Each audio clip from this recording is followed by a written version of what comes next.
इचलकरंजी शहरातील रस्ते व गटरी सुधारणेसाठी व नवीन रस्ते करण्याकरिता महाराष्ट्र शासनाकडून 51.5 कोटी व नगरोत्थान योजनेतून 11.5 कोटी असे एकूण 63 कोटी रुपये नगर परिषदेत महानगरपालिकेला प्राप्त झालेले आहेत। आणि गावातल्या रस्त्याची अवस्था पाहता हे 63 कोटी रुपये गेले कुठे, हा एक संशोधनाचा विषय आहे। आज इचलकरंजी शहरातील बघितलं, विविध ठिकाणी बघितलं तर मेन रस्ते असतील, अंतर्गत रस्ते असतील, सगळे खड्डेमय झालेले आहेत।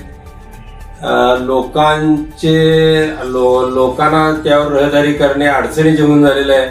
आणि खड्डे असल्यामुळं मोठ्या प्रमाणावर अपघात होऊन लोक जखमी होत आहेत। तर जे आपल्याला 63 कोटी रुपये जे महानगरपालिकेला प्राप्त झाले त्याचं झालं काय? आमदारांनी सांगितलं की एवढं अनुदान आणतो, तेवढं अनुदान आणतो, ह्याव केलो त्याव केलो। मग हे जे 63 कोटीचा ढकला पाडलेला आहे याचा शोध घेतला पाहिजे आणि याच्यावर कारवाई झाली पाहिजे आणि इचलकरंजी खड्डे मुक्त झाली पाहिजे।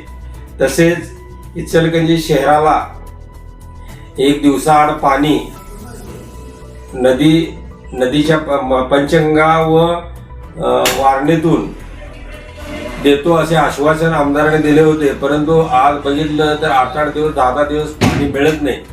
बिलमध्ये आपल्याला वर्षाचं आकारलं जातं।